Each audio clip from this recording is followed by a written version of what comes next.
Episcopal chairman for education unit, Ghana Catholic Bishops Conference. And as of upon, me watching. Me also, many abema. Unia penny say mfro ejeku. I no credit. Many pa. Wani ejeku no ho. Yo. So no one need card now, no. Pa. Sisi on say you atwen yim cardinals no nyina you atwen yim. Ye bom pa yen so ma ye na his holiness say nyame bebo na wode na san afem yen na ja wato na adwuma so. Amen. Amen. Your Lordship, I pay your friend Waboko, the kind National Education Forum, so before that, Catholic Bishops Conference, any Christian Council of Ghana, can say, Yam Fremo, Emma Echiri, Abain, Eba Bepa, and one Echo. Na Sa Forum, no, Pacho, not a 170 saying. The Abain, Me Pacho, and Sana Yaban, yeah, so. No credit, share advertisement, any letters are almost a day echo about things, no, a different fredipa, anase kuose or momra ebino. He who said a Christian Council, a Catholic Bishops Conference, and a Catholic Church, any answer no more year from here and count. Now, so Osha, Christophono, addition ho ensam na education no yedi mo akoten pa CP abesenko enti ma yenso ebo modern etro krata eko kasa etia se adenti na yeyi enfrimu se ne okan ye no o mampani any minister of education omo ye first forum no ewo ho no omo pa ho cho yenso yeso mo enti every hono sisi no say ye dwuma adibom nana so popon ye hwe enwomasua o Ghana ha sisi pa state of education Ghana Catholic Bishops Conference mo ho ne sem position te sen o Ghana ba bia ye enwomasua nam sisi a ho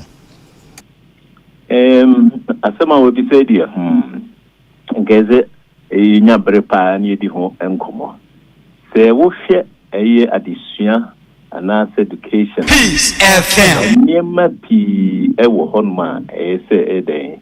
Yedi ekambo nema sa ngomesua ene nipa ntiti yetitu mofra mebunu etumi ekol nanim. Adichre anas okaso school a eno nkyere sebi o ngomesua nkwa. Onipa no na dwen nisu ane ne ban entiye sunsuma femu ane honama femu ni nyina eho ehia okwan a onipa besua obuo kasa ane amamre omaya ofirimo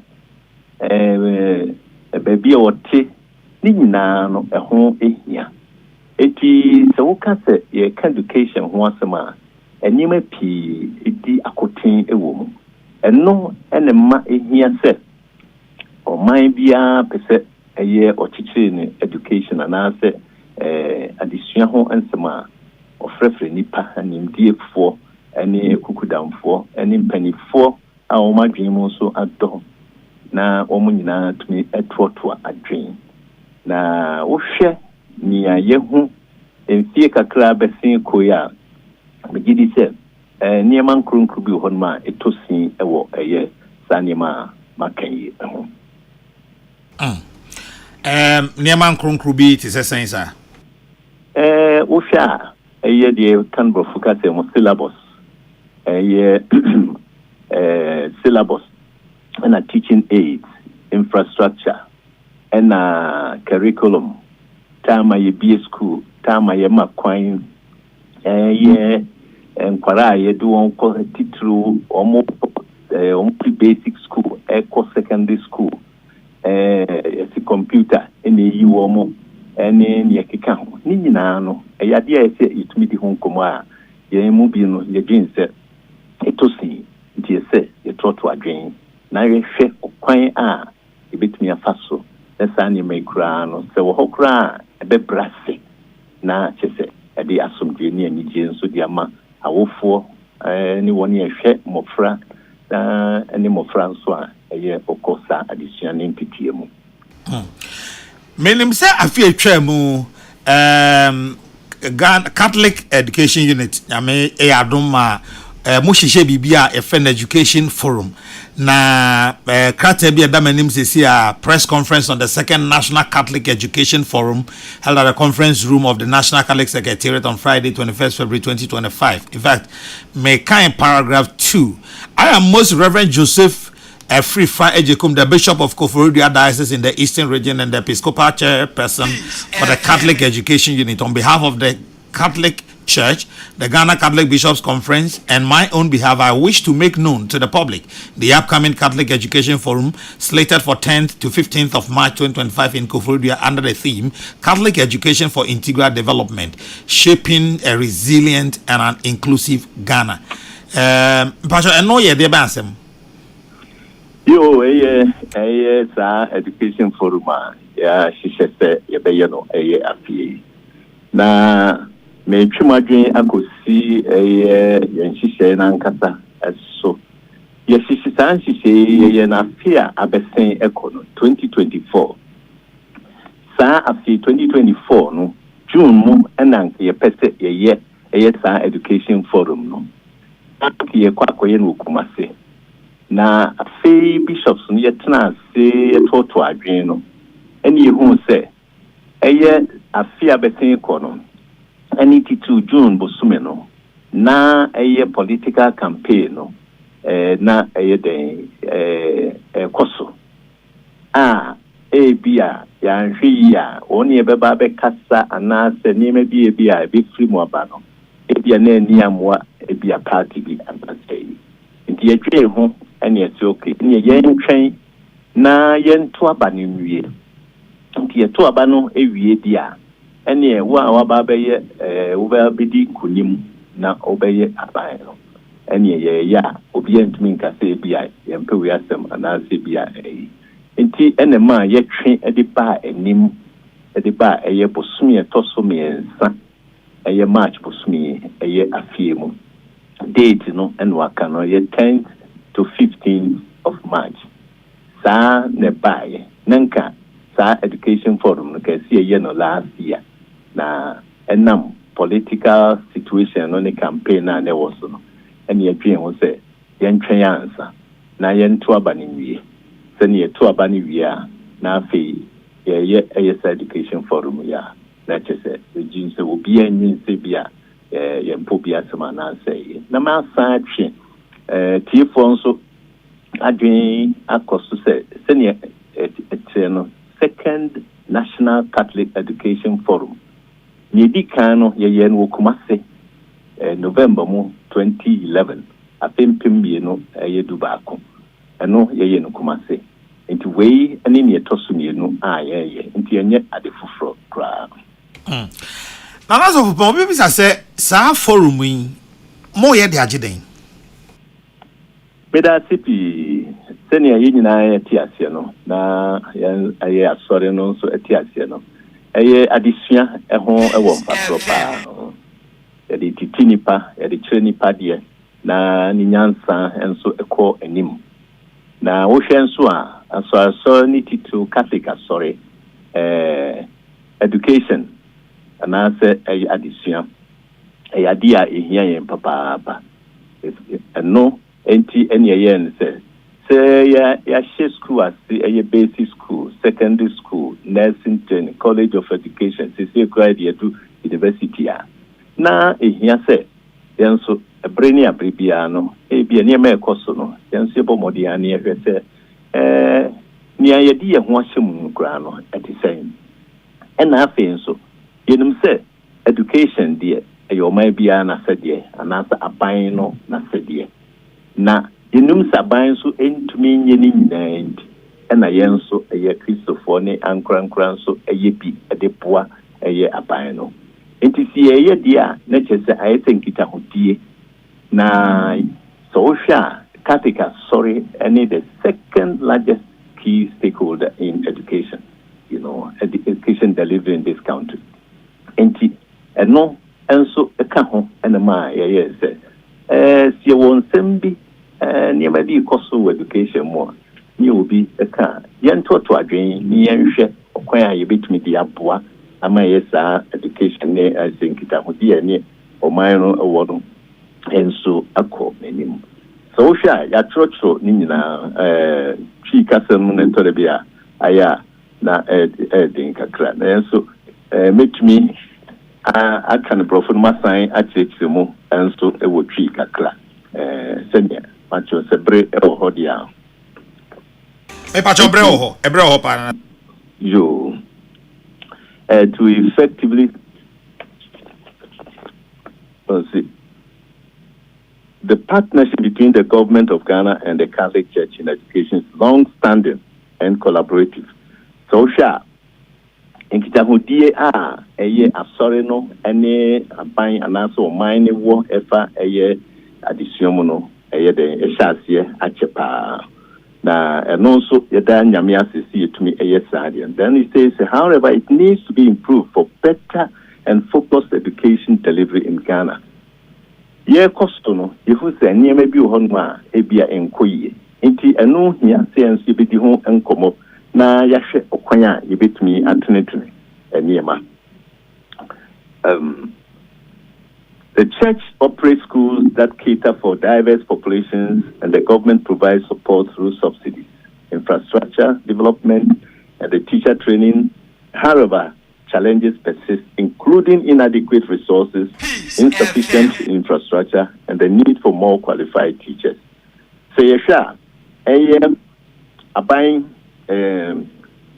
my school, sorry no, schools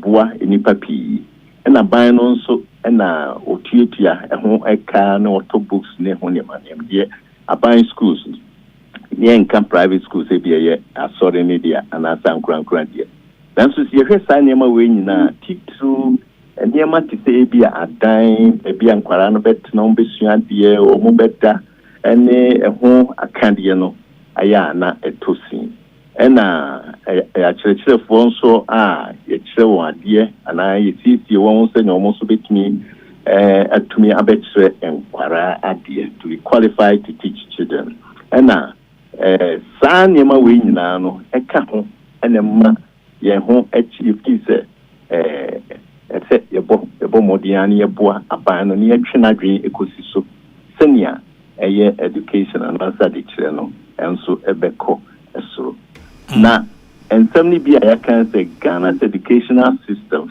faces several challenges, including insufficient funding, sika, and as a candy day emma eye adiche and as education no and kosoro and as and so outdated textbooks eye and krata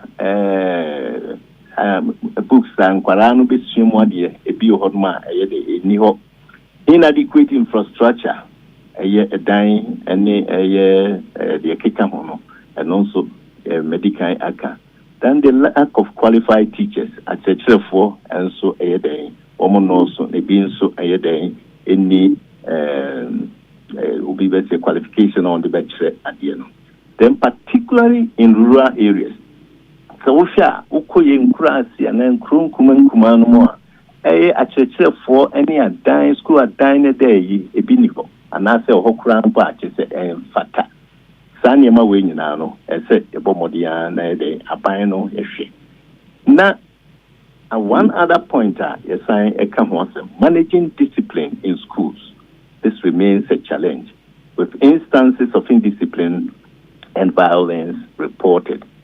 Mejidi say wo enemy any atiefo nyina yebedi ho dance ye say eye den etutra semne eto da bia nkwara ye muade ye niema bia emfata ekoso pa ewo eye schools no mo saa niema we nyina no mejidi say en asori no pese nyina ye bi ye ni ehwe kwan pen yebeti ya paso na ya den ya brena se na afenso nkwara ye omotuni asuade na ntitie na ede ma wono enso akọ eyi begidi se Sanima we any Kakahona, a pese, a dihun como, a boa, a buying, na Ghana this year, and so economy.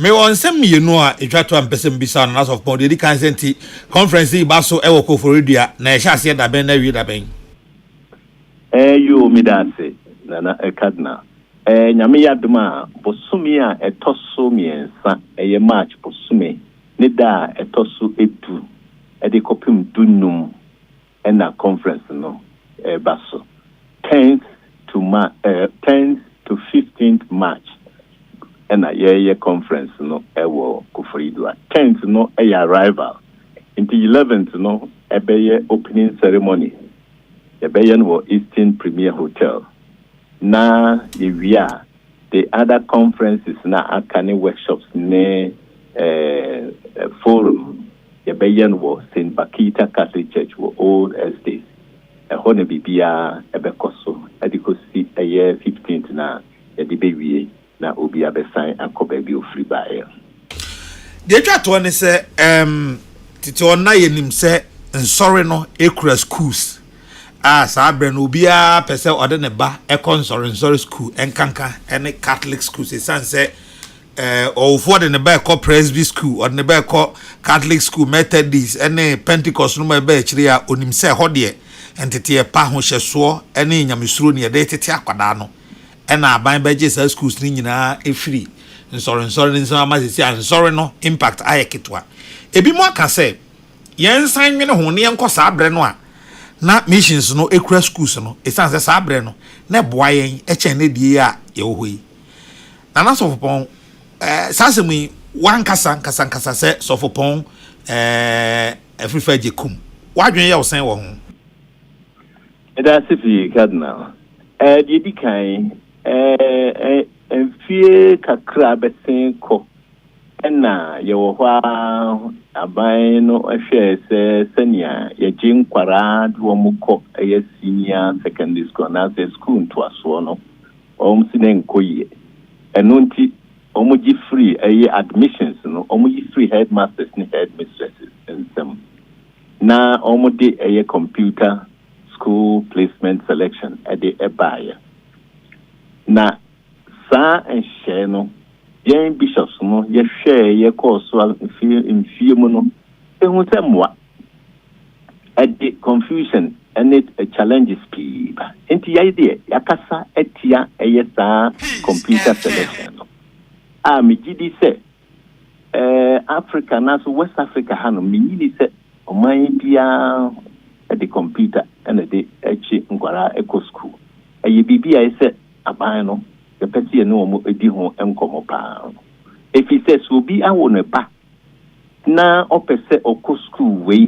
and na school way A or B or C ya ihu die ntia akwara no anase awofo no entumi enya akwanya emfa womba enko sa school no semi fans so ye Presby Anglican Muslim so ye Catholic no person ko ebia sa school way A or B or C ya adenti ena ode no to school bia ebia ono na komani so yi no free hon ma die yen hu enfie kakra besin ekoyi computer efa obi if or ten crime no de na koto ebia upper west wa anaha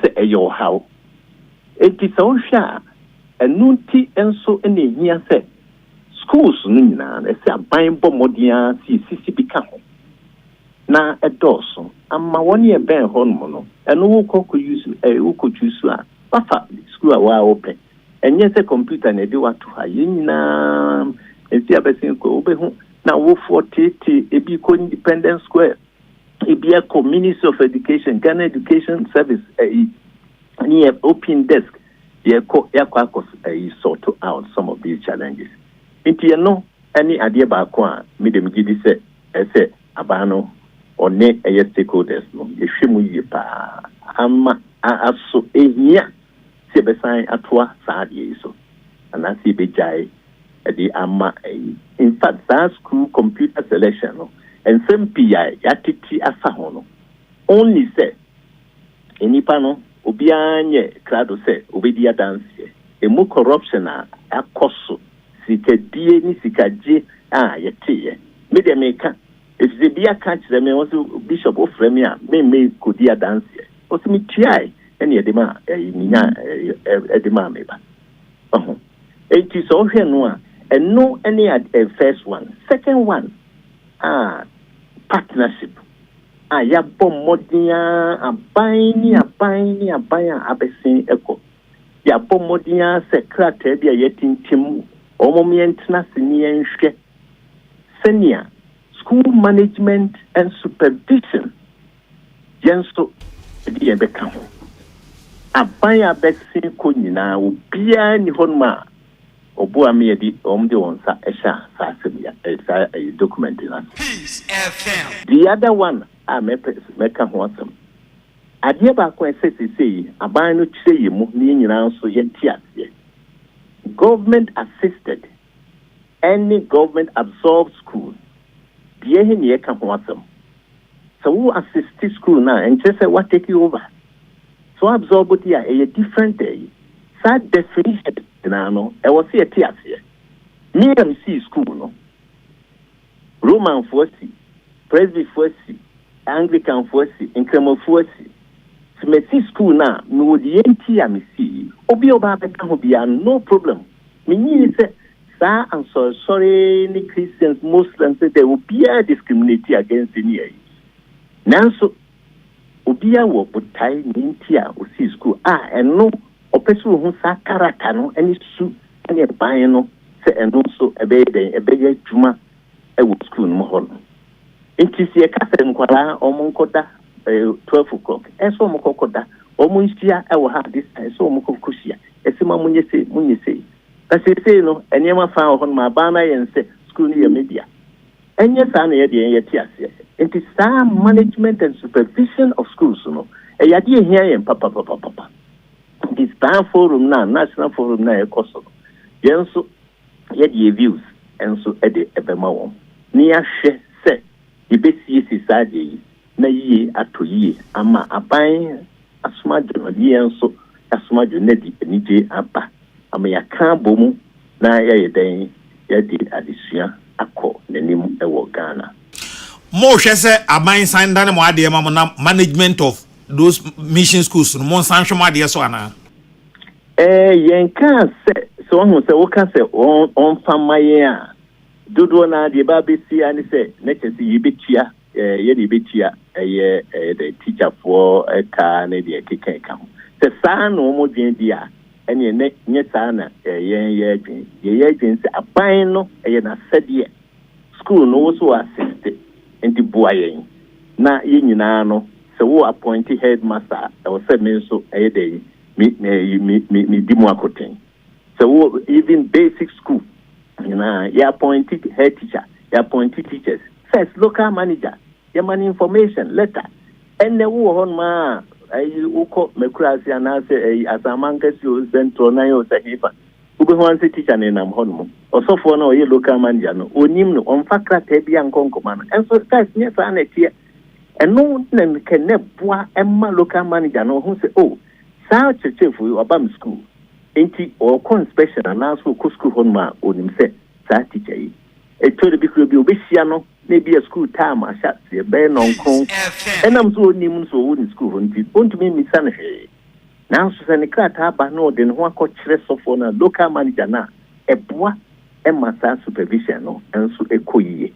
eti saa ne ma we nyina no ene ma na nka wo hon ma ne boa ma discipline ade ne ekoso wo ye schools mo enti sinya kwan ni edi ho koma sane ma we nyina no ye pese ye de to aban anim from hwe se be ye yo Nana so fun anope Peace FM da se pass waje brand ya twetwen komo 10th to 15th March enso so ye be ba be time china forum no yenso ye TV na de o hwa se ye ne ye TV for che no ye ne o mache yenso da sipi na nsana be kono we de se o be mam kwan a me pese obi anso ti ase se wom sa ban no ye National Education Forum Catholic Church enso ye bi enya dia ase den ye competition there be ye die no ye dwen ho dida ena bra President Mahama ye dini si akonya so no ye delegation ekokochia no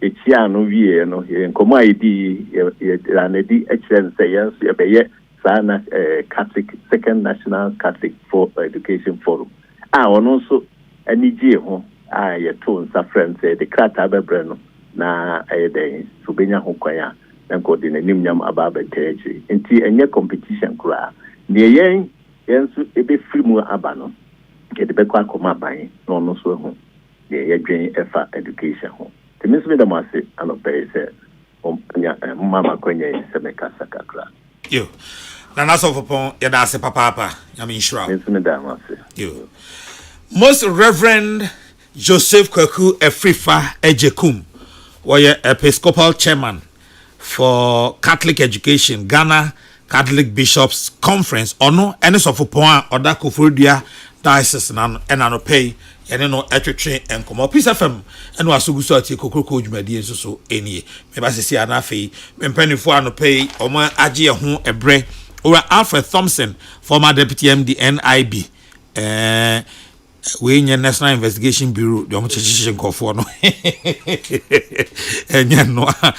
Comrade Osei Kofi Aqua, National Communication Director CPP, and Clement Abeido, Executive Director, Africa Center for Environment and Sustainability, Sense Africa. Penifumi and San Ajepene wa ha no pe omni en ebe twetwen komo omami sima me ba se CI na yedin komo bia ewo ho. Said the Obetmia Shekina Farmer APC in Sunti, and why yen Sakuma. Uti Paiwa, Fakina Farmer, Akuma APC, Kake Hawa, Akuma APC. Sisiarie, what person no pemuna ya, fever, and now when I'm ya. Emupia, Kina Farmer, Akuma APC, Ebeyefro. Nemum Nanuachi, na enquire dear, Kuhu doctor, Kina Farmer, Akuma APC, Ayama Ubia, Yawadi, and Fiedusia, 16 years decro. Happy delightful Jew. Wachulala, swachulala, chichi soso. Afrana pa. Epe pashu breakfast and was in woman. Joe happy delightful juice against with toast, cereal, and even them cool. What a weird. And you mean a bread and fifi. The most fridge man. Happy delightful juice. One of what? And you be here. Happy medical relaxing way. Tuano. When you're. Let's say what a chamado. Happy delightful juice. Off and a berry I bring you all day long. One fruit juice. I'm happy delight. One different flavor. Different size. You number 1 liter. Number from NG 150 and 250 ml. Ebenebu healthy life shows on your supermarket. Happy life fruit juice, loaded with taste. I was a folk of Coco Jumadi no asugu sauti. Akasima eduonu mienu na abo nondu. Penifui ewa ha. Amino mo etwetwe enkomo. Ayaze machi. Yeah, no. Now what is it? Man for say, set up a new canon. Some young queen. I'm for saying. Andrew Thompson. Chief. Now what is it? I do man, I've been betching me the name of you. Anna says, I be almost chichi. Oh, Hannah, Berans, I almost weekend. Only we no one bite if you no my bet you. Almost during the week now when you lawyer somewhere below. On Begach was the Hawker. That's a strategy, you say a day. Yamin Kwan any. Yamio. Yamibe. Uncle Clement, Marche. Nana, Mejoso, Nampomoy. Yamiatum Nampachon's way. Media a roho kind of womb. Oh, Ade. Me papa, ne papa, say, Minana. We free na, Yami watch na. You didn't 1 week, Anomabu. Ma nebusia shedding. Yeah, ma nebusia nyina shedding. Yo. Comrade, me pese me no e shase. The issues that make table so anopai. Ya chiwe, ya freeway, ya we say ni ade e bi say political witch hunting, e bi say resetting, e bi say accountability, nye bibia said the unimu no. Nra ene ete say Professor Christopher Meyo Kumfi no NIB for aton safre no. Former Deputy MD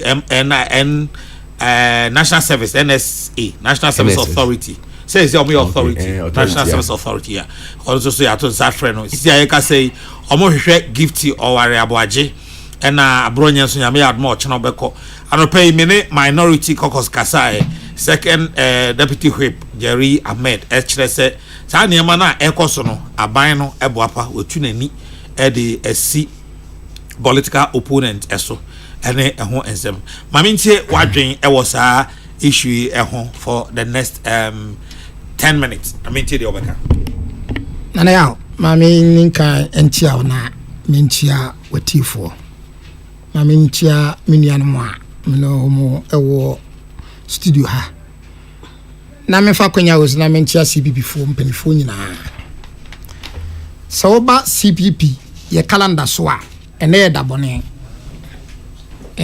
nyina ne se 59 years ago aka fipe na ye mfie adusia ana asojafo bi a Ghana fo nsoma wo mo Ghana fo mo pa efa tuo Peace FM na omukotu Kwame Nkrumah ene aban na Ghana fo ede omadwen omakoma ene omukokromoti akoto aba ayi saa aban no enti afibia dura saa day aye 24 February no yedi yese saa fa no na titra ere to so eye Ghana's Day of Shame ada Ghana yenim egu ase na de ntia ye kan se ene da Ghana nim gu ase ene se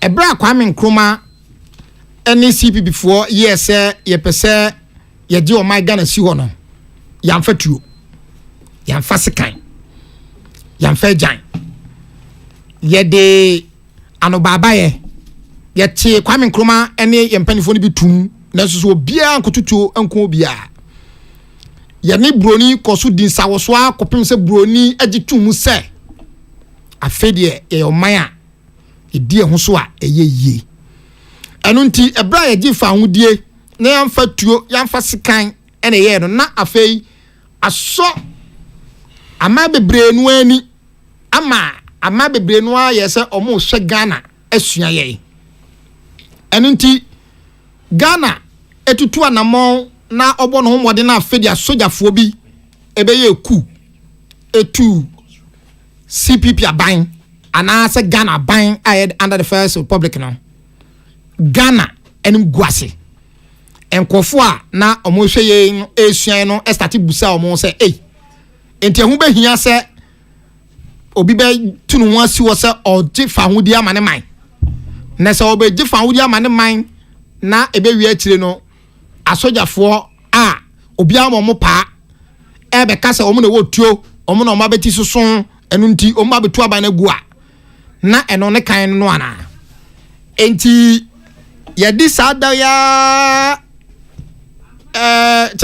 since 1997 na ye started say yes aye CPP as a political party na afiwe aye 2025 no ye kono soronko na mo Peace FM na Peace FM de se Kwame Nkrumah CPP akokɔ aboko kroko a ye betie kokroko saa so na Kwame Nkrumah akokɔ ebon kokroko na usie unya na tia no hello a oje so okuma se hello nti no ana asemo bi din kan e de atudwa me no wo kasa yi CPP lawyer fo na akokɔ no da so mo obon pa ne ne tamti kokroko Peace FM boko kroko kese kokroko na mti so na akokɔ no mo anka metia akokɔ ese mo de adi bro nyen CPP akokɔ ne ye tiri enwe na nanu akokɔ nyini ndi enwe me no kasa yi CPP lawyer fo together with CSO Civil Society Organization be fair no for more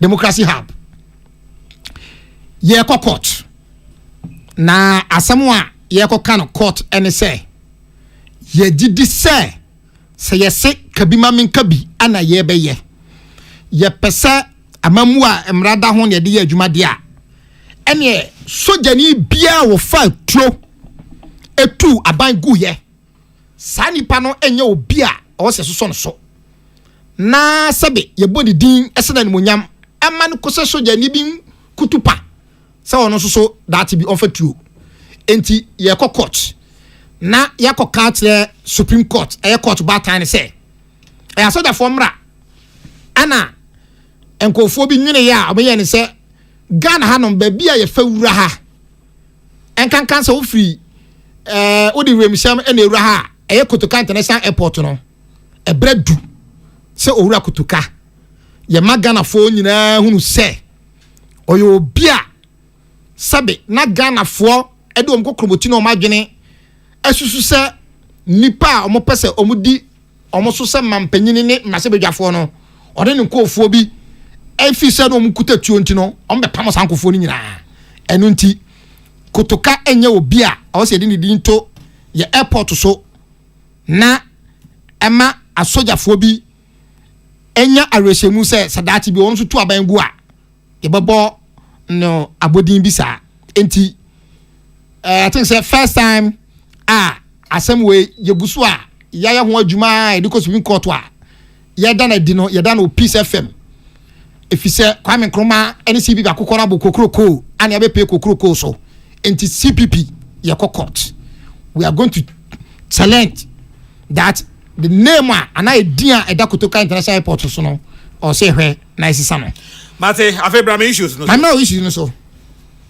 there may be some can ye say see a person ye o man ye nyo man Ghana say see a person ye o man na ye to tie nyoma se o man ye nya o man saa so ana ye just say person ye kabi mamin kabi amamu amrada ho a eno so yenhwe na yenya ne yie saa so ana ya adwen se oman no ama yemra aka kire se aman adwuma hodo nie obia ne de otimi ya saa aman adwuma kuo no yema omukwan na omunya adwuma na sebi hwehwe wanimu sebi nsem hunu adoso awo man Ghana ye titere na ye pese sa o man we egina ho e ma me no mienu ni nchirima eba e dey tin mega se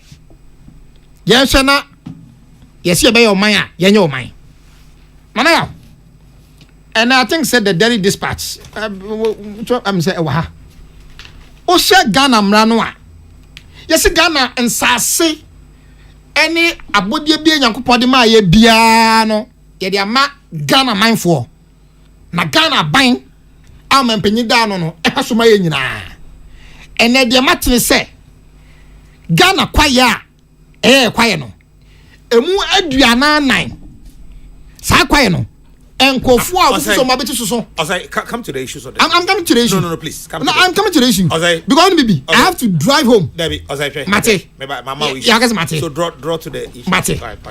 But the reason why I'm saying that is only baby, there's certain impunity in this country. Sabi akakabensem bi wo man we mu a.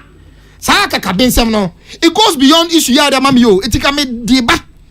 And I'm no ka say yes sa asase no mu nkono. Eno de enso enyo man ne dia. How? Na mama me issue na wo ka no. Me gidi se e de adwuma hye wonsa. Na se adwuma no wo ye wi a se ko yie sanko yie no oso bu ho akonta. Ene ana ka so bi anim so yini sedeta. Se kukuku asasi na so. Me gidi se wo wi a wo mo butim. Ajo kukuku me hwe chira ma me boss. Yes, we hwe chama general Ghana Morning Voice. Me gidi se wo wi asesie ya. Chama general Kwame Sefa baby a wo bia etia ono pai anya hwe kra chama tie enkofu a etise me yes the silent listeners including minua Kwame Nkrumah Japan or UK enom ne penfo bibromu tie no ebet maka so na ya ene de so no if you say enka we ni say ya ana we ni say ya eye even sabe adwuma musika nimpo no omo kira o madwen esusu se ye ni say ya enka beboa eno nti sa ya ma obi adwuma nda adwuma ba wieye na ye fa nipa no so mebu akonta no poni bie ni ho entirihwe as a matter of fact Ghana mrakra ma ho kwan eno nti na okom na se bedwamu a enkofo esiminu mienu anan no yetimi ate committee e form public account committee ye ma musika ye bo mu akoma ye ka se mo fanya adwuma sika no mudi ni sen ye hunu sese ni se ye ntia wan ase mo me chire mu oyi no free hon mo a Ghana mra ayi panyini bi asu hon mo a na sade se brano sika bia e dia ma aban adwuma ni bia na asa aban adwuma ekuo bia no also okobọ achire hwese dia ya e auditor general enu nti enkanse hwe na mom nana aye Peace FM aba betra kokroko so aye adwuma wie hwe achire usi abontia ani ayero adan ya nana ya ene chema gye no ase program na aye nani anye ho nti ene o se oje so tro miensa ye wi na sa do ase kam adentia because yesusu se ene program na aye no wanye ni yi anase yesusu se ene tamaba program na microphone bi wo ho no ma wo wie ye hunu na de ma ne ye ya ne se ebe wie akire no na enkofo a eye omo asede se sasam to e wo mramu a eye omo lawyers a omo chichaje wo no na wo lawyer kra ni ba biawo wakra fie se oba Peace FM aba ba adwuma se de bia aba ba no anase bi kompa wa pie fifi so koto wache o yere nim sa wo to aduane aba wa twen sa ne kunu ma bio ofra ofo a enko ayemsisia ofra busuafo na de na ekoso yi sabe se wawu se wo tiase obi anim ye beti a yesana na ya kese National Investigation Bureau acheno se wa ye den yenim sama koto wache just ma koto wache anaso pie aba Peace FM abai kokruko de na menim ni se wo se the National Investigation Bureau a eye Ghana mra de bai enti nka bibia we ye bia no eye ne mra kwan so enti de menim ni se enka ne kwan so pa ne fese na de fese de na menim no ye chokra bra o tenten na ya kese e dane sei se de ya chokoma abronye no sa na menim ukodi dwumadie bi sei ana ye dwumadie bi sei on se sei ye hwehwe nkrata mu no ye hunu se ba bi sei atochema enu nti ye to ye nsa e de afrewo bra na ba ma ye nkyeremu nti wo kwa na ono wo lawyer because I am rasam na akoka na ne ko na ba bia sa enkofom ye investigation so omo ntiase no wanya ntobu ase ayi ensem a omo bebusawo ano sana na enim no na ana de NIBI ye space kwa na ebie na NIBI be ya ukoto wati kwa na usuro ukwa koto go bekra na usuro na de amana ye ni nyina kwen ne se akoye se na wo a ye pa wati no yesusu se odon amanyokuo dia eni abamu biom na sa amanyokuo no ema wo dwumadie se di sa ye soafo abede atire ana panyini bi enu nti ensanse na wo sa amanyokuo no nti no so koto wati a so yira so koto go ba so yira ba obi beka se se BNI o se NIB ye ni mo tititi nyina se ya no mo tie o no buti de minim ni se ba sa security issues ya ye bi eni di atire no a ye won kofo bi o mo a from high risk people ya akwa bi na matira anu wonye police ni wonye soja ni yenim no ubetia se pau wotututuo akwanya boni obedi saa nipa no wonya boni obedi ntino se NI before kwayire no se omo kototo na no de nti a o tututuo a sebe nyansa wom sa obi kutase kan wosi abonten maame ni container no wode se kan brum asa na adwum kan wo se na adwum na adwuma se se wotwitwa nkofo bi ni ade enti sebe wonya awudi a obedi enu nti NI before kochino de ni kosia metiase ofato metie na NI before so omo wo evidence say what the ammunitions aba asamka what the bomb bi aba what the AK47 any etuo assault rifles bi aba enu nti won metre ye nti a ye won kofo a eya post for mo bomb man enwo bra ewo man mu na okofa sa otuo na banti akote no a metiase na obi a waye soafo when you civilian ending the mempe then now be say I coach me there what you say Debbie okay me you free say what free say what free mo so na obi a na oye soafo na sabe na moma wosuanti de owa ne pen a wo de tuo ne exams ahodo a onya ne certificate nti a no nya adwuma na yakwa akomwa no adan a na wo aban bi a atwam enu nti yesusu se enu nti yedu akwakosie epato me de minim wo ya centrani enkomodiem pato professor Amiakumfi wonim se owo any security background bit say be why police need that why soldier need that or you be obetima tutu but what be sada because minim ni nyina no education minister and I'm say when I say professor or child there UCC but eno na minim o ba na yakese buame eno metiefo nti wase me nyina obo ne tofa afese asema me bo ne tofa kokosie nyina ne se and I before Ghana mra ana I establish mo ana Ghana mra amama adwuma se monye mo get mo priorities right enipa mutimi profile wo mo no said de ka no e obi wo hono mo a sebe awo se ni suban ni dwuma bi a wo de na die enti no awo se yiri nkosie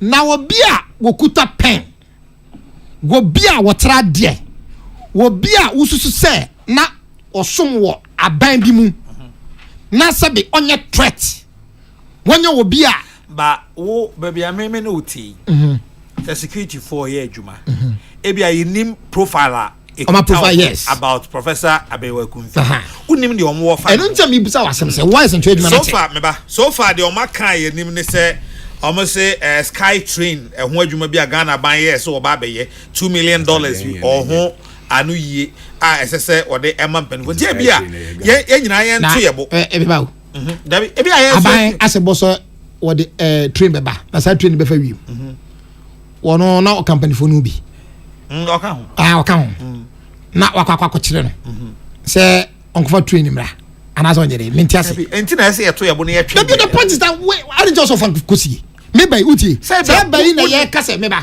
kwan ba fo abronye so hu yes kwame uko ka asem bi sei ya choka tablo brabe tirem uko no lawyer me ba what you say prof na wona woda ekoya no Ghana ban ma musika na o san ka mudi train no up to now ye hu ye eno nti brabe tirem ono lawyer na be den so hu say bi o mo friend na wanko e jo me kan say because as I say no the I say wo kura no na mahwe yi me we na yo Amiakumfi na ekuna wa centroni wo di konkonsa centroni akuta microphone what does say sia mi wi a na say be do me minim obi anche onyame nti o say hu me numzio na meba ma menko efen sen anka to me so na mi wi a na yahwe ne e wo hobisafo kokroko dwumadie e na waso egusu a utie penifo wa ha no pe Clement Abeidu Alfred Thompson e na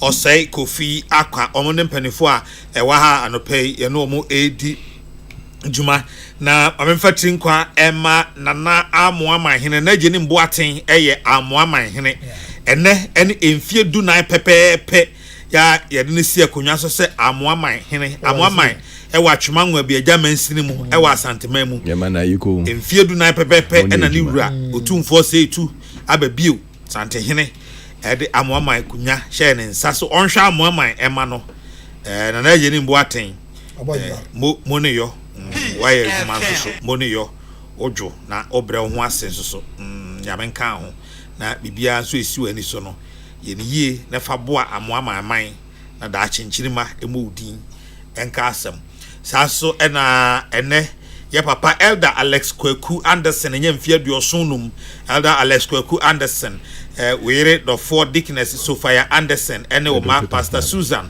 Dr. Enoch ena Urayire Eunice Asare omo ese ene Pastor Solo omo nyina ase ma otrinkwa ene nyame adom wanya mfie aduoson enum Tommy mamintio medase pi mede inchia kese ma wankasa me hu ache papa say na nsen de won frame nti anya hwe ba ja tum mo position nti Patricia we say mo na wo dada ba me na ya me fro was it dada ba na ya me na me fro say wo na wo ka je Patricia say on frame me na ka je Patricia koma oni part mu di mi koma oni part mu share kire wa mu di mi ya inchia so ma menua Gadus or UK or TO. Say men can't say OTO pa na every time OTO na wo ya de money ejuma. Say Gadus, ye manache. Say Gadus, yes. Any me whole team no rest many omo ye ejuma. Anniversary, a good king by all standard. 14. Good king by all standard. Honorable Emmanuel Eji Anshri. Si utinko. Baby Anshri obi etia no. Yo. Ame do me here go. Ena mede nchi akesema menua no ma omo Cape Coast na me fi ho bae na ye bo ejuma so yie wo ho ye hope say development e be ba ho no e be ye especially sesia mema hene akoye eyi council of state member mede nchi akesema no mo saberima ya min share okesia nana papa Ghana sesia ye ko revolution ana ye wo democracy. Yeah, that's what democracy. The last time I checked. And I demo revel. There be democracy. Because I check and say. But you are coming to your friend democracy. Democracy. Another democracy is a okay. I know revolution can one democracy. Okay. I'm say how na you was here no. Well, who? You fa grow nyina nto nchen. Enye kwa ina nanado. O ma ye started special prosecution no. Special prosecutor no. Yeah. Because oba no first na sa na NIB ni ade on person mo chiche nkrofo ni ade no say no. Sa banana republic aye wo no cannot continue. Inti say wo ko enima, do you have to come back to the revolution days na Ora Mahama Chen say as for NDC there's a revolution party until they can do crazy things. And then what why yen kan cho say oh anaye ncho mpo say oh bra we need you. Wumba ya na yebetumi akoche. But you are just told man na abeche. For what reason? If you need me, invite me. Now police na ya arrest so say here enye NIB na ya arrest. NIB is an investigation bureau. It is not an arrest bureau. It's omo the investigations omo ye. Then they call the police to go and do the arrest. And then the necessary process will follow. Mahama goodwill no one more taking it for granted say oh Ghanaians are man a chance say ombre into Obabe say no wako. We have moved forward in this country.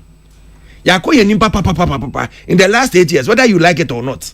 Nyama pi ya na ye by heart wo da wufie na unim say ene ye bechi wo echina ye bechi wo, then all of a sudden wo be wo ho no na ya be foul. Just like that say they've ordered us to come and arrest you and see to answer to certain allegations.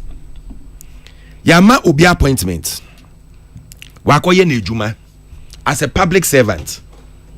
Why you ejuma yiwe na tin so bia me friends mistake ana tin so sana e friend no na Sinto bia bima. Is it the responsibility of the National Investigation Bureau to go and do that?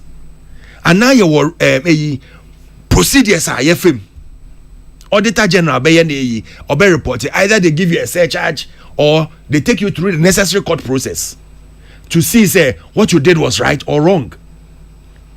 Auditor General say let the Auditor General take it up again through the courts. Says your friends Minister for Attorney General says here on them they are all here say or the Ngropho Bonnie on my or the chomo or withdraw cases from court. He should rather concentrate on such things. But I can't say more the case in court. Senanka mo yenhwe mu papa. And amunim sa dance papa bi on asem papa bi on ho a. What na ban mu first 4 years abesin, second 4 years abesin. So yenko jump it court in the cases no say court ye be say we are there in term na yen locking Crawford no so that they will come and sit down and tell us say we are manipulating and changing and moving the court to do things in their own or on our behalf. Please. Ya pass idea no. So he should also have gone through the right process to withdraw the cases. Now when one continue with the case, when be a case no so say wo buy how say I may case na say me ye bio. Because Nipakono was an NDC or is an NDC member. Is that how we behave? Sana ye pese Ghana ko. Mumu ka say accountability. Obiako you say $2 million. Say your friend say yes Sky Trade. Whether it was a good project or a bad project, whether they've done feasibility or not, they are just like that, without asking him questions, without inviting him, to counter back over a night. And then I might say, Jama say, the lawyers need to make a grant bill amano. I mean, what sort of life do you want to live? Mahama, we no person you go through ana. Is this the vote they gave to him to come and do? Why you to say Trump or call haywire America? And so my year from Musa Mumbarabak no. Because this is not acceptable. And I implore every MPP person to stand up and talk about it. Every right meaning Ghanaian should stand up and talk about it. Yembra together and condemn all these ill acts are ekoso. Because it is not right and it is not acceptable. Why will you say President Mahama is a Trump? Now the oye Trump there oye Trump there no ya America. Or so you say illegal, be illegal, or why won't American citizen we illegal and encho na on be all legal documents deported no. Masa, Manipakunu go through the right process. They have a process. They have a process. In America, they have a process. But now we are illegal immigrant. They have a process they pass through. Because you might be there for various reasons. And America accepts all those people. And the NIB for no more, or you mind saying? NIB, they are supposed to investigate and give the report to the right people to take the necessary action. But what about they are not supposed to go and lock people up by heart. Maybe I now cooperate with investigation. Yeah, power throw me and frame and membra. How do you know that is the first thing I say? Or my friend and Awanko. How do you know? Have they brought it out? Or my friend? They didn't do that. Maybe a possibility, no. Master, there's a possibility. We are working with what we know now. Omumbra on Mebeka Chair say, Omuma improve say they wrote to them in Ankrofo number. They should come and tell us. They should come and tell us. May in fact omu possibility and I mean now on J they should do the right thing. And we need to tell them to do the right thing. Because we are well-meaning Ghanaians. Yes, I know. I don't want this thing to continue. Say you're teaching Crawford by heart here, locking Crawford. It is not acceptable. Invite the people, let them come. And especially use the police. Okay. Let them invite the people first. Let them come. Let us do unnecessary investigations. So who person watching the park? Would they invite the person? Let him come and say, okay, say here there to say Mosi my friend saying special prosecutor you know. Or say who be do no office power and say you be more bail. You are under arrest, so they've given you bail. So you can do the same thing. But invite the person. Men call Rambo style. Now we got to change Crawford mufie. By Mr. Akase, the AC, and your first time, more bresso. ABC is MPP for them. I stated categorically before I even started this. Say if it is wronger, it is wrong. Okay. And we should not continue the wrong. But and that is why I make a choice say, and no sinti, and not pushing for special prosecutor say, on brand them. No, yes, you know. So if you have any case, it is not on NIB to go and arrest you, but it's for us to send it to the special prosecutor, not why any investigations. And that is what I stated. And man can say from the beginning. Ebiana wunti, ebiana wune party didn't go more. Masem no wunti, we enjoy so. Into yeba back no. Party here. Yeba back no. We are in a democracy. Democracy doesn't need a revolution style of governance. It needs to be our right thinking minder. Say bibi kosua enya. Obekache and say, oh no, don't do it this way. Invite the people in. Give them the chance to come and defend themselves. They should come with their lawyer. Yes, Obeka Kochino. Ebia, no lawyer put do about to make and say, once I do her, had the first thing they say, we arrest you, let your lawyer grant you the bail and everything. Because if I feel so bad, people are giving self-cognizance bill. Why? Because our state to be a we do a yenim say on journey. And we are confused obia on journey. Officer wa ebony and officer obetena home ma wa bechino. He would have been somewhere in the village or hiding na bibi or out of even the country. Wehu. Inti ma omo Jane say ade a omo ye no. Omo ye EPRA MPP. It is not going to hurt us. It is not going to make us dissolve the party. We are going to remain strong and steadfast. And are going to come back stronger because they are and I'll tell them they are helping us.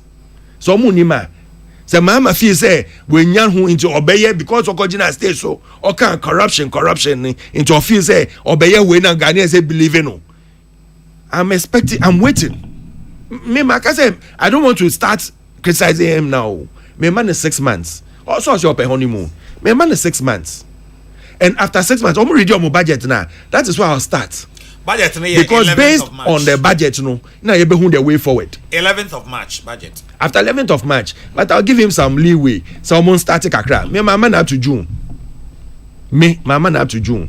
I just can do so because I want him to have the peace of mind to start well. But when you are doing such things and you want to prosecute people for no good reason, I will not sit down and watch you. Maintenance in show. Maintenance na me yedin because I think what they are doing, they are more yenka enye obiya bonimpo. He is given the chance to defend himself until proven guilty in a court of competent jurisdiction. Inti mesre no one ne nkrofo no one Joyce ne omo aka ni na omo advice no omo advice ni yie se sa advice no omo de ma no so yen ko chiche nkrofo na yen lock omo na enche se MPP for ye corrupt omo ntina si yie. Now we have a long haul 4 years enwa nso enwa. If he thinks that prosecuting us will make him popular until si yie. Omo kwaje double salary ni ade nyina ye ja omo no it's still hanging no ebia na nanado na eja omo but someone else will come and that is why I expect Ayeni, Honorable Ayeni, Minister of Justice, to bring such cases up. Say oye bema officer opegana year those double salaries no he should bring those cases up. We expect him to work on them and tell us as Ghanaians say why you social prosecutor here. No, it's financial officers. It comes under ASO, Attorney General, Minister for Justice, because we want justice in this country. Call him. Saha namaye, she most your friends Kenofra Tafie, and declared him wanted just to spite Ghanaians. Omufi say, "Jama MPP for ye mpeke na sema ama." Ken, despite everything, she for 4 years. Why ye be? And yet COVID means and PI by Nanka Ken will be one of the most popular ministers in this country. Does that mean say you're suspecting why you be me misana? Yes, suspecting to say why you be and chase a fugitive. Yes, suspecting to say why you be and I expected the chief of staff to have come out and said that yes, he's written to him and told him that he will be away for some time. Omo shenanigans ni ade omo ye ni nyina so be aye din no ohwe. Omo nyina aye din because omo plan say yenko yes and yengo MPP for anyma say especially when you start with their finance minister. Then after that we get the whole president come to sit down and say Ghana was run like a what? Then where them no you say say a criminal like a criminal crime zone now as crime scene and a criminal hello then happen hello crime scene Ghana hey and na mahamenya no GO1 government official 1 the mere fact that you claim to say yenim ye as government official 1 GO1 you go into the history books of Ghana nipa yebobo your board say I want GO1 that's the only president on your number and fugitive one so be na kind of reata and what history books no know they want to be in view say see there your history book you come say you hwehwe say who is the president oba ya man the official number you make say President Mahama GO1 and wrapping up the American say wrapping up we are not in a military state. The mere fact say he came under or he was trained under a military government in Chese we need to run this country like a banana republic dia embrace mfata BNI when you need people invite them do the right thing Ghanaians who say why invite no and a wamba then when you are arresting the person everybody will support you but don't take the law into your own hands say because we've moved from that military type of a regime to a democracy where people are invited people are not arrested anyhow anyway inti yenko sa na yema Ghana in ye na baby aye dunu ye pese be san yechi akoye nyama bone in the revolution time no mo ye emboa yen ema Ghana nko nenim Mami take Clemens Wadwin or Sasa Openia Kansas is here, friend Alfred Thompson. former deputy MDNIB. But we know a bank there no enye de omochichi nipa nye de omochichi nipa na Clement Abeidu ewa has executive director ewa Sense Africa. Clemento Nana papa Ayasemu sao I say the bia me show na me kasa na say so we the tree ni tata me but Fantina na yabaka was studio ade but dem man puna ga me ka Fantino na ho ma na ma ubufu a wonka ubufu na me ka twi because ubufu a want to make a Fanti when a gentle kasa say to say moti ba o mi ati want to me ma ba o mi abu mfu na onkoye Rambo style type of democracy on here sao we wa de no ba o mi aye cratch ni Basila o ye cratch ni still Ghana for antwa e was Federal Ghana for say omoboefu MPP o man kasa omoboefu ba o mi okay ba o mi will shine. And I'm telling you, shine in and transform Ghana as it should be. Oh, sorry, sorry, Mr. Acho. He may shine in opposition. Patricia, Nanaya, you know, yeah, almost yeah, Mr. Nana, Papa, 2028. In fact, I'm there. And the pin come easy. Be na watchi ebuchwemuko, mbre ebuchwemuko, yezi nkoma fano. Abani kwana alfada opede previous government ana NPP abana webotwemuko nkofo bakade otwe bi mu hona so ana de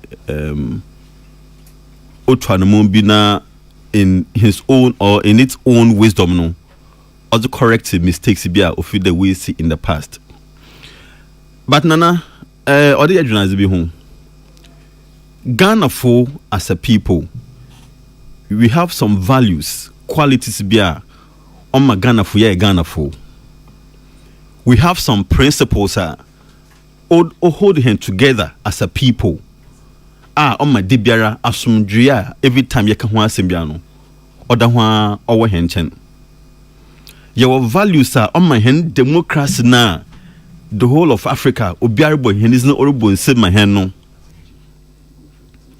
democracy no waiting team we bodu da membra yedri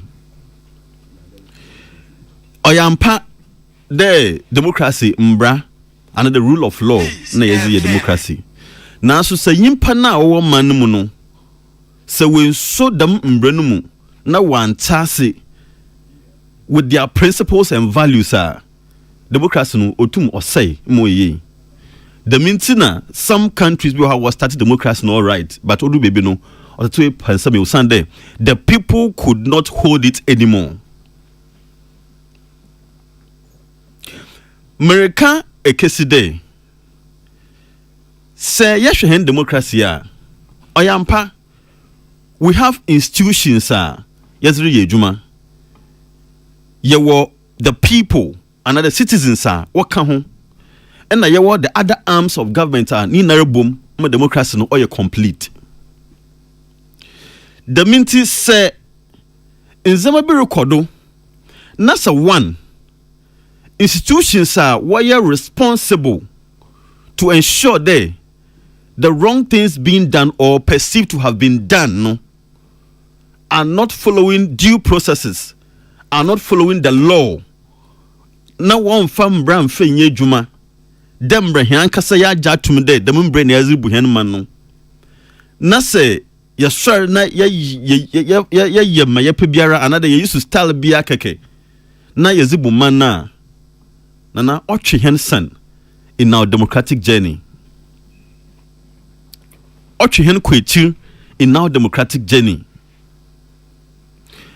Ghana for on December 7th 2024 Otuaba based on certain promises, based on certain expectations, based also on the fact there they felt there the previous government no and two anamor BA the minti na Ghana for there NPP you expect there who buy the mizem hozam hen you expect them to the man the minti or send them went to anamor you expecting to know yes na hum fa hum kun kaka na hum katina nchen na aban foforo mbra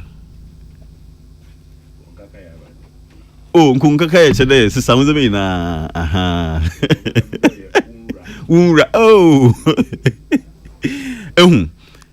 Inti the vote or the elections na yekore no. Apart from the fact that Ghanaians held on and they accepted NDC one policies, no, it was also a way of punishing the previous government. There, Maria Nuhien so yeah okay with it. The minti yes now before Frosunya than Umbra. Indeed, President Mahama na onyesra abofo another nya onbi abeka de yehu ne saso do krum hade. President Mahama no we bezo manu da. Peace FM. Now so Ghana fulfill that them will be a new direction. You be a new focus in yes and there. And I Ghana for record day. Na do dan kwa Akufo-Addo another Dr. Baumia na ni MPP for one call. Na end this for so then one bra. The means it's a new party riba another new government aba. You see the Ghanaian people as I hear kase sisara yeti on impuntu on development.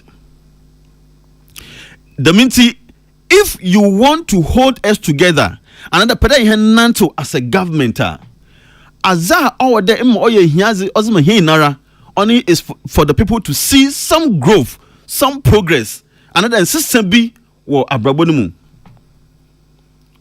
Now, if in the wisdom of the government, if in the wisdom of President John Dramani Mahama and painful, so we'll feel there, and in their wisdom, no. This approach, another Sisa Morocco is one of the ways of bringing out development. Nana, then I'm sorry. Osande, this approach, where we are not seeing the institutions, where we are not seeing the institutions following due processes to ensure that even the wrongs, if they have been done, the right processes are followed. Then I'm able to correct the wrongs now. Nasa ye use this kind of Rambo style. Kai. Bumana. Nana. It is setting a very bad precedent. In fact, on your president Pokeke, it's like Mayari Nani Yakuriya and there is no change. Sister Bianho, Adaya, MPP Foye, into Yasu Yerbabe, ye put your cow. Really? Is that what we are looking for? Is that what we are expecting? And do we think that this approach, Nana, in my own understanding, I don't think that is the way to go. Ghanaians are peace-loving people. And see, even if you think that you want to use such an approach, it should be a way that Nana, it will be discerning enough for a man for bad chance. Yes, and break one duni. Na say, oh yeah, no, K demia. You see what it means? What it will mean in there? The next elections, no. The NPP or any other opposition party no, will then be there. Kwana over there for the bia wini biano or the win was Sunday. See a winner every time biano obey buga demia. It is based on this reason, it's nana. Elections in Ghana increasingly they be an tension. O Sunday party biara contest biano shred so loser. Na wake bioho. Obi any business, ebi oye MPP or a business. Na business no I feel obi decline o Sunday. Ne party you want nothing works. Obi a politician wa kwa bem then I feel party loser. No usro because only more babesi.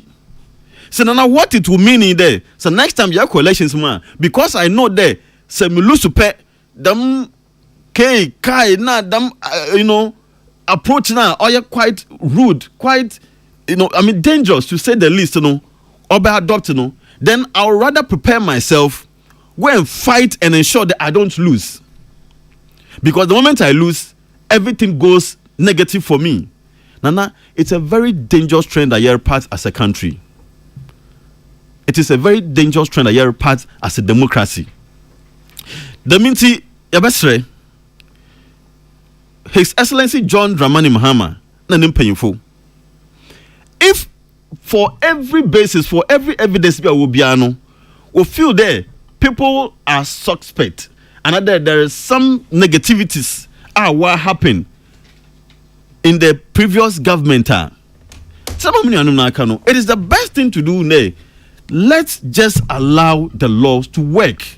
Let the institutions have their mandate. Now want to animal the to based on law. So that so Simesi and not Brentia Professor Kufio Konefurato when if Sir Yimpanaga said to me the another Mbrani Yejuma ma were persecuted now. Yimpanaga the Mbrana and indeed Mambrana Kano Meyadam based on this have been punished. Nana, it sets a good standard for us.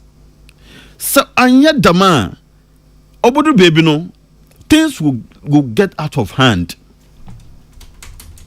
Is that obeji hensem? Na senzama jihensema. What it will mean there?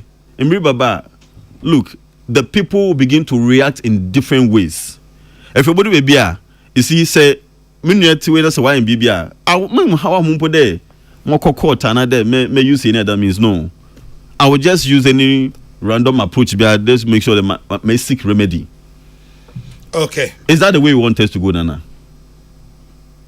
Is that the way we want us to go? Nana, maybe so some. Mea. Hey, now Masumo Obi Zengo. Is that the way Ghanaians want things to be? Or this on behalf of the Ghanaian, answer on behalf of the Ghanaian public. And you are in the best position because what's the microphone? Nana, you're gonna focus on the bureau. At this point, I ask the question. What a bailout! Into now, make I say there. Look, for me, engagement, communication is very key. Okay. Rule of law is very prime. Even if we think there, or even if in the wisdom of the president and the leadership, or feel there, because of certain where profaners, high risk persons are. Look, things must be clearly communicated to the people.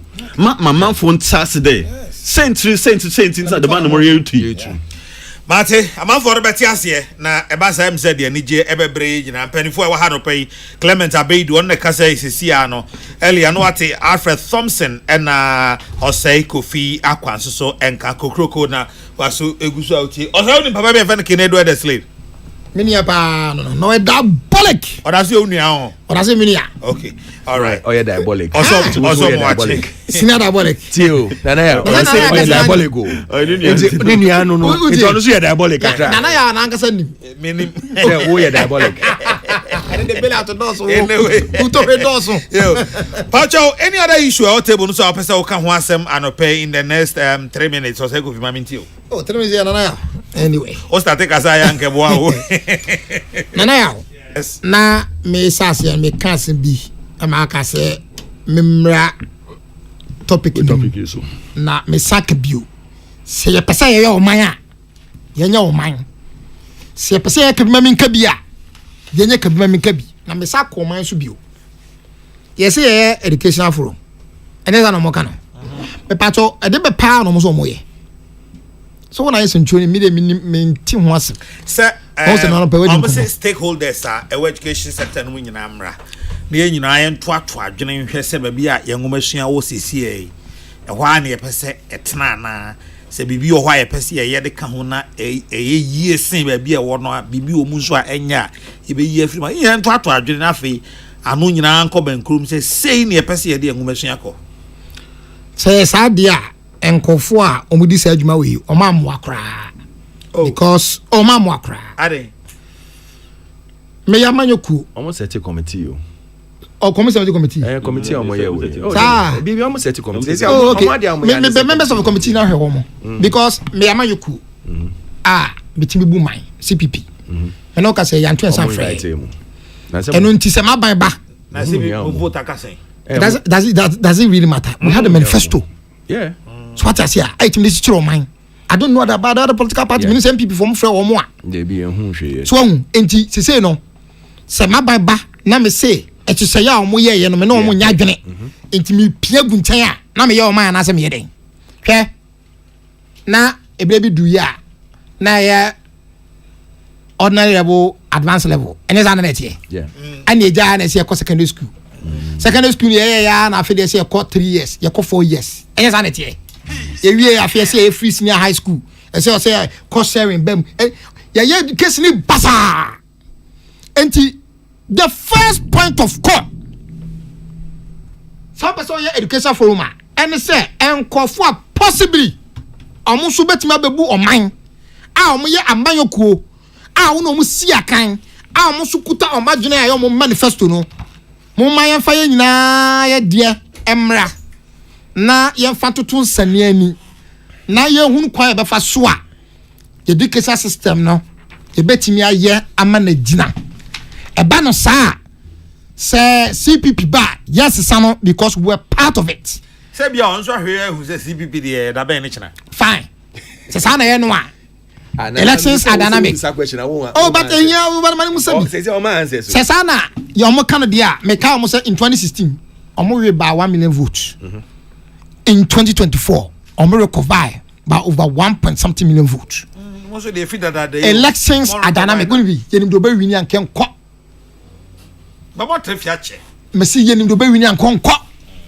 and am no kasa yi Labour Party UK on keka o money adade enu bi na me ka che say ya keka ho ye ko akọ test the waters in Supreme Court ebe ko amagana fo hu say Kwame Nkrumah party da so ti ase enti die o me education forum no ma nye ye eto so bi o how the best form no oh yeah esa da mo mi o sure today newspaper edenu ha today's today na me wo fa Sam Jonah ese banks a ebrebi eguye no na akoye se nkofo bi ana opese obo abro na odne ni sim nkofo bi so etwe wo mo from dare so ese da gu omu nyuma me pa cho una esenchuroni me dem nyensenchuroni e bagana se obi so bie bank na oyesika sem hye ya djuma ko be ne dia senensa bisa fe Thompson na e bank djuma me menye Bank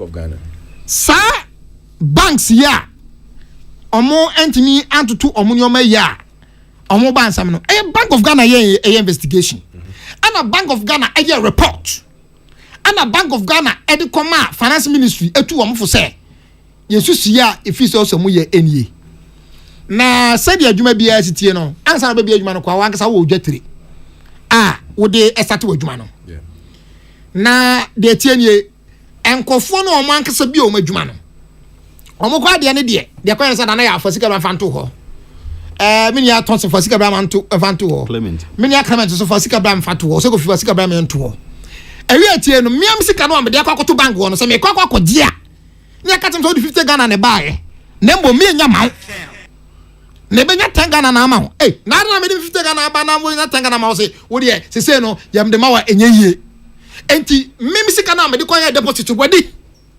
tani yo mimi sika na ho fanto ho no fanda da adwun na nka ma mensi hu mpo na nka me no menya interest wadi se sika no ana sa tam no aban na otiso ho eyo ora dwamama history dey ni ti bra from mama bi go uje e bia na na watie na e bia wotie no kokroko fo so dos me ma 3 minutes say why 6 minutes okay tie ma ye hwe amakin card be Ghana web tamwa ye ka se omo aduom sika na omantimi atoto omo nyoma yi no aban no de minu mienu sika the taxpayers ekoma omo say omo tiro omo bail out say omo fa ense dwuma ni nyina na mde ya no abana amfa sebia ejapade bi ntimi goton abani gave them liquidity pure cash na ya osika na da ho no ankasa pure cash is hard brew mo na hwe de we o musi edisika no hwe de we o musi disika no che my starting free investigation by the Central Bank revealed that the handlers of the two private entities engaged in willful deceit na oka ahanmo say apart from UT and Capital Bank which were taken by okay I mean kosra e dey na wo pe me kwa me pese me kire okwan mu fa so disika di wo kire wi na de akwa ko wie sen me de akwa ko wie se me nua James Kwabena Bonfe Kabila me former general secretary me nua obofu bi tama na ye mabunu no a ye you flag no we bibi o say hasting slowly twitch break ye wo ye no twitch break ne fa ho adwene ene nkofo a wo abans na eye owura John Mahama we president sankofo no gige Ghana fosika mu diye ema omugu o madwuma na wo kan se omo ye Ghana fo nti wo be so sa so masene sese sika aya pure cash de koma omo na sa sika no omo sa din rough wasenya kwenya babio son of EA Mahama, you want to commit the same mistake? Bank of Ghana no or yeah report no. Sa Bank of Ghana no yam fa say ujiri say governor no partisan. The deputy partisan. What about omo report no? What about me let me find out from your colleagues. Comrade Osei Kofi Akwa of the CPP or National Communication Director CPP or no ena technical Osei Kofi Mijano ebedu chinakra no nwie nia o pese o kan Osei numsio ebenya another time na yakosa so maka say time ni obibri nya kwan Osei Kofi o kan asem bi wa na mi bisa na asem say Sam Jonah na Sam Jonah no to Ashanti Gold no kan asem yen Ghana Gold company bako pa ye wo Ashanti Gold they be me sha say ye we make na asem ni dia menga se ka bi ma no ono na Ashanti Gold na oton Ghana Ashanti Gold ono na obeka say banks ni yen ja omo no mo ye de omo be ma membra me so we dey menda chance we dey work banks na say me pese me call bank because certain things one sha nyame bi wo ho a any say meka there are so many things I'm under oath not to say it unless I'm in a court nti meye din wo bank no National Educational Forum and Matters Arising asem na maba me fancy kakra because say as oye futu no e dey ezama ho summit na egwema na me pede me yaza me political nyama me ken ma me nda na ezintem dem Educational Forum a wo pede wo yen I feel is the best one ma obiara mbra on board no be kanadwen because the government beba no so yen dem na another government beba also nye dem no na yen sesan na aza omboa yen why dem a yen bofra man ye ze won daache rizagoro no kwa wo nyame na enyim wo ye free education ni mofama pi ya went to mango school otumekwe ihe na ye ko campaign na ko villages bia na me sure na ya wan po akọ baby a waka cha ode nye free education na nka mo ba went to mango school endu baby a mpempen so a wedui na ye be sha asi ara ena nwa nkasa wo be wo wini aba ni wie na ansa na wo be share 150 member committee as won aza wo be aza wo ya anyde every ministry on there wo committees be 2 and 3 and 4 and 5 committees are na wo hihye say oye job for the boys so ya abazo ho na wonyim but committee Educational Forum committee nkofo nyi education ho a wo betu mu aba together wo tua won ko on government salary a wo betu mu aye dem forum yi ma wa ye chide wa ka form political committee then one share na yen Education Forum no nya hwe them Education Forum yi answer na wo be sha simple wa ma hints there them education free education worry yen yen sky is bet you into there ye hwe ye telling us there is likely there wo be we forum na ho ankasa we decide free education 1 year biom into wo sheda waka na forum no za hye hwanu na waka na forum no ko decide because forum na wo choosing on na mini areke we invite CPP we invite MPP Catholic bishop mpo we invite one wo ko ken ansana wo cho one there sorry there we hu ntem into wonyi no aka ho na other entities a wonyi won nka ho because wa fa one crofo a wonyi be work a wo be catch on there won go push na free education one day already now wa ma ya ati en wan se there teacher training na nursing training nyina wo retwem them allowances are wonyan wo retwem wa ma ya ati en wan se into nwan kasa they came with a preconceived mind da why you wan join there them na ye pede ye into ye be ye 2016 za wo ye a wo ma wo lose election and wo feel the in the over good will of Ghanaians inti yen ye za ye pe Ghana for ye ka kire won ye switch here one there man wo ma nyama or your world economic order o ma ye nya nsempi no on say ejuma ya when tayen yen crofo almost 2 million what decided they won't go to aba because actually results are yen crofo na wan ko there wo to abo na ho na wo suma yen sympathizers our feel there or there na ka people chi ado nyina what decided there nyim azekura na ebien na nyipa kura na ebien nti omode monso ani nti omo ntoma won to ma yen omode monso ani fast enye yen mozembo nyina ka ho nwan ka se wo hu ejuma ye but wo feel there ebia baby anko ye ana sika anko do obi no nse mana bibi nti but sika no so Ghana na yezehwe all over the country. Secondly so one or two of your microphone so na won boaze na won kasa enye fe nti won bu fui wa ojitum yes some na mu ade power no I'm do fine microphone bi won tirim na the way I work kasa na won behavior na azen na enye fe mo ade buo wo fam nti o ma microphone won bu fu ye but now then na wo hwe Ghana man nti na wo hwe panyina na oze enyim because panyina na oze enyim na humba se yesronko mo ade buo wo fo na mpese Nusuban yesronko na Ejumaye yesronko because under the reign he was the only vice president in the work and Ghana history books man obetumo abonism was over 30 projects at turn the honor na obe share na woye you want me to start call him you are usi from bawo o de divert last 1 minute say yereka nsem pa ekronye eyi them interoperability na obirika jhen over $2 billion ende wait to my yen for lesson ma ende yen nyina yetum yetina yen fia yetonyama online yetonyama yetuako only there ye ko bank mpo ye kai ye case scan enti America sakon udisi form no education forum ana forum biara ye good aban azekra mesre wonye there committee is forming wa doso dodo okay or say yinska so what's what be save yinska one je committee forming na one na we adwuma wo ministries one fair binuma sometimes ebe ko na obi wo ho otena ho na the whole the papers na orka no one fa won na one ye adwuma na adwuma na wo be yet there committee a wo pe the form because one salary our education wa na eka committee one ma extra salary and extra benefits na one share na one ye such things na mesra one so free education or ye critical za aban be ye biara os be hwehwe sika wo betu mo za ye bibia ti dem mo si we twa 6 March anniversary ma wo ko ye wo friend then Jubilee House Flagstaff House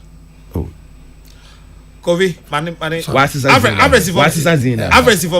Jubilee House them sika na owechi wo betu mo za ye them free education for 1 year every year wo betu me use one bwana mo from mana want to munko school and we to mako school no mako ni ye because yen dachi wo mo from man ho nsem ye hwe yen bo from man ye mo education ye a ho nso wo betu mo esiga na ye ma ho nso abeka de won na wo zikanen wo ye azem wo ye sronko yen so ye be ye bi ye ze atuado Alfred Thompson MPP this year ono na kasa sesi na ansa no be kasa na Osei Kofi Akwa so ye National Communication Director CPP akasa ora Clement Abeidu pacho Clement also for 3 minutes the point no pay staffer presidential staffer one former general secretary CPP Nana ya Ajantwa so former unfortunately she's on my table this morning they be make her one man staffer thank you very much CPP for this work MPP NDC for congratulations CPP for NDC for Clement general secretary Alfred and priority pao papa nisumayanyen Colonel Alfred can say me that mpeda mo twena juna bi na kasa wa kanse wa sanso watoto no ho abasami all kasa no sende forum no education forum as American we shouldn't the government shouldn't have a preconceived mind in organizing the forum but I don't mean kasa this so the free SHS no or yes something that must be there American on behalf of my party yes but you see but they didn't invite us. Otherwise, we would have also put it on board. If you want a period such a discussion, a forum, like you are suggesting for it to be opener, them preconceived mind. Education minister and so it should be open. And when after then, it's not your forum. No, government intends to invite stakeholders. Into stakeholders in Mbra, parents in the home. Ministry. The first stakeholders are political parties. Political parties, no. Stakeholders in Mbra. Decision makers. Exactly. Now, based on the input, then we can now look at all these discussions you're having, including the free SHS. So that at the end of it all, no. My member question, Krupe. Say a drive car says here and then accident and drive car Buma. Alfred. And drive Buma. Simple question. Parent, no more time, no. Say one man who come after you.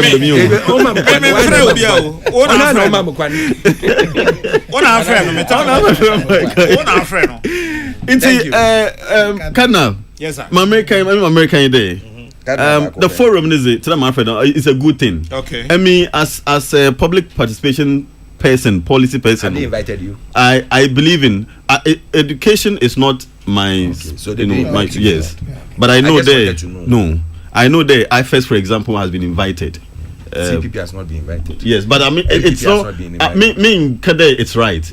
On your appropriate today. never be right. Yes, Men say, political Bukawa parties Semu, everywhere contribute keke. Inti Cardinal American day. You see, the forum is very important because from my background, you know, me just the BBR, especially in the interest of public policy.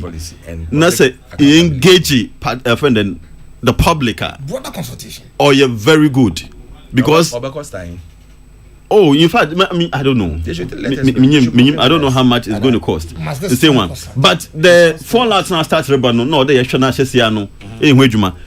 Stakeholder be relevant or a key for the forum. No, must be well invited and the participation should be key. Even after I started, no.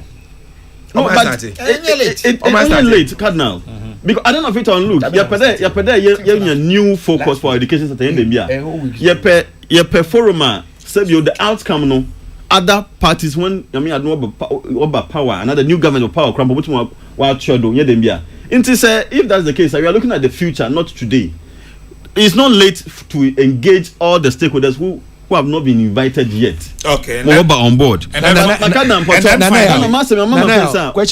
maybe Cardinal. for the sake of transparency. What better my chair the whole forum or cost there because one was or there were accountable and transparent. Perhaps some of them communicate about the account. I catch one now find right. My mom come ask me answer me, Mr. Wa. Last week the man as this week is the jam kakra. Education forum no ye. But Cardinal massive ni Mpacho obi our team biante. Ye hear more important forums equally. And me jadam platform market day. You hear a bigger forum on corruption in this country. You hear a better forum on mining in this country. Mr. Masamesi. They are calling for more fora. Committee on it. USA Wabagana. Na ordinary home. Mr. Joseph Atafo so ne wife. Almost say Mateme Johnson pa me mo akwa ba nti Clement. Open forum on corruption. Corruption, not mining. Forum on mining. Yes. Forum on so many laws already. And more. So why didn't say you don't need a forum anymore? You don't need a forum anymore. You see, because we say education. They started burning excavators again. yes. Almost at you. Burning of excavators. Someone must start here. Because Matisse say presidency among burning excavators. Proper law.